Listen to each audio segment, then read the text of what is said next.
فاعوذ باللہ من الشیطان الرجیم بسم اللہ الرحمن الرحیم لقد کان لکم فی رسول اللہ اسوۃ حسنہ قد جاءکم من اللہ نور وکتاب مبین وما ارسلناک الا رحمۃ للعالمین الصلاۃ والسلام علیک یا رسول اللہ الصلاۃ والسلام علیک یا حبیب اللہ الصلاۃ والسلام علیک یا رحمۃ للعالمین۔ آج کی اس محفل میلاد مصطفیٰ صلی اللہ علیہ وآلہ وصحبہ وسلم میں شریک ہونے والے تمام عشاقان عظام کو میں دل کی عطا گریوں سے خوش آمدید کہتا ہوں۔ اس کے ساتھ ساتھ میں آپ سب کو مبارکباد دیتا ہوں کہ آپ اس بزم میں اس محفل میں شریک ہوئے۔ اللہ جل شانہ وعم نوالہ وقدس شانہ ہمیں اس کی بہتر برکات عطا فرمائے گا۔ تیری ہے کس قدر پیاری ادائیں یا رسول اللہ، تیری ہے کس قدر پیاری ادائیں یا رسول اللہ، خدا خود کرتا ہے تیری صدائیں یا رسول اللہ۔ صبح صادق کو پھٹنے کا وقت مکہ المکرمہ کی ایک عظیم وادی جس میں اماں آمنہ صبح آلموسٹ 4 بجے کا وقت 20 اپریل 12 ربیع الاول 571 عیسوی اماں آمنہ فرماتی ہیں کہ اچانک میرے گھر میں نور کی روشنیاں پھیل گئی۔ مکہ میں بیٹھے ہوئے، مکہ میں آرام فرماتے ہوئے میں بصرہ اور شام کے محلات کو دیکھ رہی تھی۔ میرے پاس کافی لوگ آئے جس میں حضرت آدم علیہ السلام سے لے کر اماں حوا تک لوگ تھے، جنہوں نے آ کے مجھے مبارکباد دی کہ مبارک ہو، آج اللہ جل شانہ اپنے نبی محمد مصطفیٰ کا نزول فرمانے والا ہے۔ قربان جاؤں، حضور اس دنیا میں تشریف لے آئے۔ اماں آمنہ نے حضور کو 3 دن اپنا دودھ پلایا۔ اس کے بعد 1 ہفتے کی عمر میں آپ صلی اللہ علیہ وآلہ وصحبہ وسلم حضرت حلیمہ سعدیہ کی کفالت میں چلے گئے۔ حضرت حلیمہ سعدیہ کی کفالت میں آپ 5 سال تک رہے۔ 6 سال کی آپ کی عمر تھی۔ حضرت حلیمہ سعدیہ نے آپ کو اپنی کفالت سے واپس حضرت اماں آمنہ کے سپرد کیا۔ حضور صلی اللہ علیہ وآلہ وسلم کی ولادت سعادت سے پہلے آپ کے والد محترم حضرت عبداللہ اس دنیا فانی سے جا چکے تھے۔ جب آپ کو اماں حلیمہ مکہ مکرمہ میں حضرت آمنہ کے پاس حضرت آمنہ کے سپرد کرتی ہیں تو حضرت آمنہ مدینہ منورہ کی جانب اپنی ایک لونڈی ام ایمن کو ساتھ لے کے روانہ ہوتی ہیں کہ کیوں نہ ہو میں اپنے لخت جگر کو اپنے باپ کی قبر کی زیارت سے مستفید فرماؤں۔ آتے آتے ابوا کے مقام پر آپ کی طبیعت کچھ ناساز ہو جاتی ہے، بخار کا عالم ہوتا ہے، آپ کو فیل ہوتا ہے کہ شاید میں اس کنڈیشن میں سروائیو نہ کر پاؤں۔ آپ ام ایمن کو کچھ گزارشات فرماتی ہیں اور ساتھ ہی ام ایمن کے حوالے کرتی ہیں حضور کو، اور ابوا کے مقام پہ آپ اس بیماری کی حالت میں اللہ جل شانہ کے حضور روانہ ہو جاتی ہیں۔ قربان جاؤں حضور کی اس عمر پہ، نہ پہلے باپ تھا، اب والدہ کا سایہ تھا، وہ بھی 6 سال کی عمر میں۔ ایسی وادی جہاں پہاڑی مقامات ہیں، جنگل کی فضا ہے، کچھ اور لوگ نہیں ہیں، ام ایمن ہے اور حضور ہیں، انتظامات کرتے ہیں، حضرت آمنہ سلام اللہ علیہ کو وہیں پہ مدفون کرتے ہیں، اور حضرت ایمن واپس حضور صلی اللہ علیہ وآلہ وسلم کو جا کے حضرت ابو طالب کے سپرد فرماتی ہیں مکہ میں۔ حضرت ابو طالب کے گھر میں عالم یہ تھا کہ آپ کے پہلے ہی بچے زیادہ تھے اور اس وقت روزگار کم تھا۔ آپ کی چچی حضرت ابو طالب کی بیوی فرماتی ہیں کہ ہمارے گھر میں 2 لوگوں کا کھانا ہوتا تھا، حضور جب تشریف لے آئے تو ہم سارے پیٹ بھر کر کھانا کھا لیتے تھے، لیکن وہ کھانا ختم نہیں ہوتا تھا۔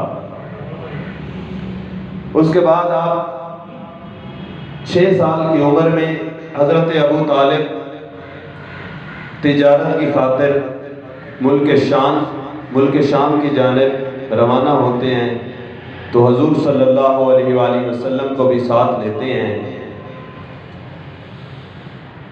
جہاں پہ اسرا کا مقام ہے، جس کو آج کل اردن کہتے ہیں، وہاں پہ پہنچ کے ایک درخت کے پاس ایک پورا قبیلہ، ایک قافلہ پڑاؤ کرتا ہے کہ کچھ دیر آرام کر لیں، سفر کی تھکاوٹ ہے، حضر ہے، آرام کی خاطر ایک درخت کے نیچے آرام سارے لوگ بیٹھ جاتے ہیں قافلے والے۔ اس درخت کی چھاؤں ختم ہو جاتی ہے، حضور صلی اللہ علیہ وآلہ وسلم کے حصہ میں درخت کی چھاؤں نہیں آتی۔ جب آپ تشریف رکھتے ہیں، دھوپ ہوتی ہے، قریب ہی سے ایک برجیس جس کو آج کل ہم لوگ بحیرہ رحب کے نام سے جانتے ہیں، وہ وہاں پہ موجود ہوتا ہے۔ پچھلے کئی 100 سالوں سے اس نے مختلف آسمانی کتابوں میں یہ پڑھ رکھا تھا کہ اللہ کا آخری نبی کا اس راستے سے گزر ہوگا، سال فلاں ہوگا، اور اس درخت میں وہ پڑاؤ کریں گے، قافلہ ہوگا، اس میں پڑاؤ ہوگا۔ تو وہ جب اس سال کی باری آئی، اپنے اس گرجا گھر سے جس میں وہ عبادت میں مشغول ہوتا تھا، باہر آیا اور چھت پہ آ کے بیٹھ گیا۔ جب اونچی پہاڑی پہ اس نے دیکھا کہ پورا ایک قافلہ ہے، رواں دواں ہے، تشریف لے کے آ رہا ہے، وہ اپنی چھت پہ پہنچ کے کیا دیکھتا ہے کہ قافلہ آ رہا ہے اور ایک آسمان پہ بدل کا گروہ ہے جس نے حضور کے اوپر چھاؤں کی ہوئی ہے۔ حضور جیسے جیسے چل رہے ہیں، وہ بادل کا ٹکڑا بھی آپ کے ساتھ ساتھ رواں دواں ہے۔ اور وہ راہب کیا دیکھتا ہے، جو ہی سارے لوگ، قافلے والے لوگ درخت کی چھاؤں میں بیٹھ جاتے ہیں اور حضور کے حصے میں دھوپ آتی ہے، تو وہ دیکھتا ہے کہ درخت اس سائڈ پہ نیواں ہو جاتا ہے، اس سائڈ پہ جھکاؤ کر لیتا ہے جس سائڈ پہ حضور تشریف فرما ہے۔ اس کو پتہ چل جاتا ہے کہ جس شخص کی میں زیارت کے لیے سالوں سال سے بیٹھا تھا، شاید یہ وہی شخص ہے۔ وہ قریب آنے کا بہانہ ڈھونڈتا ہے، آ کے قبیلے کے سردار کو ملتا ہے، قافلے کے سردار کو ملتا ہے اور آ کے فرماتا ہے کہ میں آپ سب لوگوں کی دعوت کرنا چاہتا ہوں۔ قافلے والے حیران ہو جاتے ہیں کہ آپ نے آج تک کسی سے پانی تک نہیں پوچھا، کسی کو ملے تک نہیں ہیں، لوگ آپ کو بڑے ہی جدت سے جانتے ہیں لیکن آپ کو آج تک دیکھا نہیں ہے، آج کیا بات ہے کہ آپ خود تشریف لے آئے ہیں اور کھانے کی دعوت بھی دے رہے ہیں؟ تو وہ پوچھتا ہے کہ آپ کا سردار کون ہے، قافلے کا سردار کون ہے؟ لوگ حضرت ابو طالب کی جانب اشارہ فرماتے ہیں کہ یہ ہمارا سردار ہے، اور ساتھ ہی بیٹھے بچے کی جانب اشارہ کر کے پوچھتا ہے راہب کہ یہ بچہ کون ہے؟ حضرت ابو طالب فرماتے ہیں کہ یہ میرا بیٹا ہے۔ المختصر دعوت ہو جاتی ہے، دوپہر کا کھانا ہوتا ہے، اس پادری کے پاس، بحیرہ رحب کے پاس سارے لوگ پہنچ جاتے ہیں۔ حضور صلی اللہ علیہ وآلہ وسلم کو آپ کی عمر اس وقت 6 سال تھی۔ سامان کے پاس اس درخت کے سائے تلے کہ آپ سامان کی حفاظت کریں چھوڑ کے چلے جاتے ہیں۔ بحیرہ راہ سب کو ویلکم کر رہا ہے، باری باری سب کو خوش آمدید کہہ رہا ہے۔ خوش آمدید کہنے کے بعد پوچھتا ہے کہ سارے لوگ آ گئے؟ قبیلے والے کہتے ہیں کہ ہاں جی سارے لوگ آ چکے ہیں۔ بحیرہ راہ حیران ہوتا ہے کہ جس شخص کے لیے میں نے دعوت کی تھی وہ شخص تو مجھے نظر نہیں آیا، میں نے دیکھا ہی نہیں ہے۔ فوراً سے گرجا کی چھت کے اوپر جاتا ہے تو جا کے کیا دیکھتا ہے کہ ایک درخت کے نیچے وہی بچہ بیٹھا ہے۔ آ کے قبیلے والوں سے کہتا ہے کہ بچہ نہیں آیا، وہ بچہ کون ہے؟ قافلے والے کہتے ہیں کہ وہ ایک یتیم بچہ ہے، اس کو ہم اپنے سامان کی کفالت کے لیے چھوڑ کے آئے ہیں۔ بحیرہ راہ فرماتا ہے کہ قربان جاؤں، آپ جس کو ایک یتیم بچہ، بے یار و مددگار بچہ کہہ رہے ہیں، خدا کی نظر میں وہ خدا کا بڑا محبوب ہے، پہلے اسے بلائیں پھر آپ کی دعوت ہوگی۔ حضرت ابو طالب حضور کو لے کے آتے ہیں۔ بحیرہ راہ آقا دو جہاں کو لے کے اپنے ایک خاص کمرے میں چلا جاتا ہے، اپنے غلاموں کو کہتا ہے کہ آپ قافلے والوں کی سیوا کریں، قافلے والوں کو کھانا سرو کریں، اور حضور کو کھانا وہ اپنے ہاتھوں سے کھلاتا ہے، حضور کے ہاتھ دھلاتا ہے، کھانا سرو کرتا ہے۔ جب سارے لوگ کھانا کھا چکے ہوتے ہیں تو وہ روانگی کا وقت آتا ہے۔ بحیرہ راہ حضرت ابو طالب کو فرماتا ہے کہ آپ چند منٹ میرے پاس ٹھہر جائیں، رک جائیں۔ ابو طالب اپنے بھتیجے حضرت محمد مصطفیٰ کے ساتھ اس پادری کے پاس، بحیرہ راہ کے پاس چند لمحے قیام فرماتے ہیں۔ بحیرہ راہ پرانی آسمانی کتابیں لے کے آتا ہے، کتابیں کھول کے پڑھ کے کبھی وہ کتابوں کو دیکھتا ہے، کبھی حضور کو دیکھتا ہے اور پوچھتا ہے کہ آپ کی آنکھیں سرخ کیوں ہیں؟ حضرت ابو طالب فرماتے ہیں یہ بچپن سے ایسے ہیں، آپ کا کیا لگتا ہے؟ ابو طالب فرماتا ہے کہ یہ میرا بیٹا ہے۔ پھر کتابوں کو دیکھتا ہے، فرماتا ہے نہیں، کتابوں میں تو یہی لکھا ہے کہ اس کے والد گرامی کا آپ کی پیدائش سے پہلے انتقال ہو جائے گا، والدہ کا بھی انتقال ہو جائے گا بعد میں، تو حقیقت بتائیں کہ کیا ہے؟ پھر آپ فرماتے ہیں کہ یہ میرا بھتیجا ہے۔ المختصر آسمانی کتابیں دیکھ دیکھ کے بحیرہ راہ، جس میں مختلف تورات اور زبور میں، انجیل میں آخری نبی کی نشانیاں بیان فرمائی گئی تھیں، بحیرہ راہ ایک ایک کر کے حضرت ابو طالب کو گنواتا ہے اور حضور کی مہر نبوت کو چوم چوم کے گریہ وزاری کر کے بحیرہ راہ فرماتا ہے کہ حضور آپ پتہ نہیں کب بڑے ہوں گے، کب جوان ہوں گے، کب اپنی نبوت کا اعلان فرمائیں گے، پتہ نہیں اس وقت میں زندہ رہوں یا نہ رہوں، آپ مجھے اسی وقت اپنے کلمہ سے سرفراز فرماتے جائیں، اور میں آپ سے امید رکھتا ہوں کہ جب قیامت کا دن ہوگا، آپ اس وقت جب گناہگاروں کو شفاعت عطا فرما رہے ہوں گے، شفاعت کر رہے ہوں گے، تو اس وقت میری بھی شفاعت فرمائیں گے۔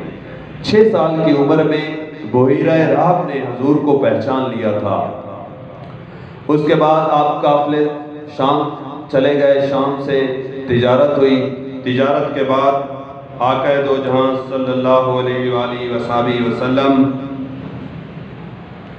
15 سال کی عمر میں آپ نے قریش کے سارے سرداروں کو ابو قبیس پہاڑ کی چوٹی پہ اکٹھا کیا اور داخلی صورتحال پہ ایک اجلاس کنڈکٹ کیا جس میں قریش کے سارے سرداروں نے شرکت کی۔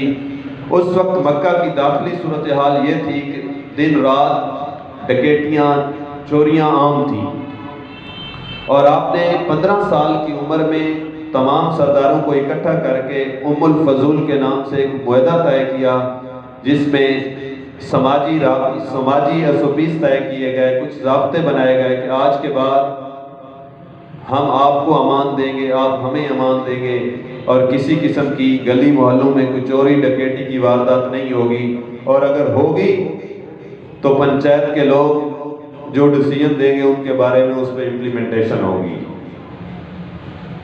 25 سال کی عمر میں آقا دو جہاں صلی اللہ علیہ وآلہ وسلم کا حضرت خدیجہ سے نکاح ہوتا ہے اور 30 سال کی عمر میں آپ کو صادق اور امین کا خطاب مل جاتا ہے۔ جب آپ کی عمر 33 سال کی ہوتی ہے تو آپ پہ جو غیبی رموز و اوقاف ہوتے ہیں وہ آہستہ آہستہ اترنا شروع ہو جاتے ہیں۔ اس کے بعد جب آپ کی عمر 37 سال ہوتی ہے تو حضور صلی اللہ علیہ وآلہ وسلم غار حرا میں آنا اور جانا معمول بنا لیتے ہیں۔ وہاں پہ جا کے خلوت نشینی اختیار کرتے ہیں، اللہ جل شانہ کی عبادت میں اپنے آپ کو مشغول رکھتے ہیں۔ جب آپ کی عمر 40 سال ہوتی ہے تو ایک دن آپ غار حرا میں موجود ہوتے ہیں، خلوت نشینی میں ہوتے ہیں۔ حضرت جبرائیل علیہ السلام حاضر ہوتے ہیں اور آ کے حضور سے فرماتے ہیں کہ آج سے آپ اعلان نبوت فرمائیں۔ آپ اعلان نبوت فرماتے ہیں، فرمانے کے بعد حضرت خدیجہ کے بعد تشریف لے کے آتے ہیں، ماجرا بیان کرتے ہیں۔ تو حضرت خدیجہ سب سے پہلے آپ کو فرماتی ہیں کہ آپ نے جو فرمایا حق فرمایا، سچ فرمایا اور میں اس پہ ایمان لے آتی ہوں۔ اس وقت حضور کی حالت یہ ہوتی ہے کہ آپ پہ پسینہ طاری ہوتا ہے، کب کبھی طاری ہوتی ہے، سردی کا عالم آپ فیل کر رہے ہوتے ہیں۔ خدیجہ سے فرماتے ہیں اے خدیجہ میرے اوپر چادر اوڑھ دو اور میں آرام فرمانا چاہتا ہوں۔ یہ 40 سال کی عمر پہ جب آپ نبوت کا اعلان فرماتے ہیں، 40 سال کی عمر میں ہی آپ پہ رمضان المبارک کے مہینے میں نزول قرآن شروع ہو جاتا ہے، اور اس کے بعد 43 سال کی جب آپ کی عمر ہوتی ہے لوگ دھڑا دھڑ اسلام قبول کرنا شروع ہو جاتے ہیں، اور اس وقت تک 40 لوگ اسلام قبول کر چکے ہوتے ہیں۔ 40واں نمبر حضرت عمر بن خطاب کا ہوتا ہے۔ حضرت عمر بن خطاب نے جب ایمان کی دولت سے آپ جب سرفراز ہوئے تو علن اعلان پھر آپ نے تبلیغ شروع کر دی اور دھڑا دھڑ لوگ جو ہے اسلام قبول کرنے لگے۔ 45 سال کی عمر میں جب مکہ کے لوگ آپ کا سماجی بائیکاٹ کرنا شروع کر دیتے ہیں تو آپ مدینہ کی طرف ہجرت فرماتے ہیں، اور اس ہجرت کے بعد جب آپ کی عمر 47 سال کو پہنچتی ہے تو مکہ کے لوگ آپ کے اس بائیکاٹ کو مزید ایکسٹینڈ کر دیتے ہیں، اور 3 سال آپ کو شیب ابی طالب میں، شیب ابی طالب کی جو گھاٹی تھی اس میں محصور رہنا پڑتا ہے۔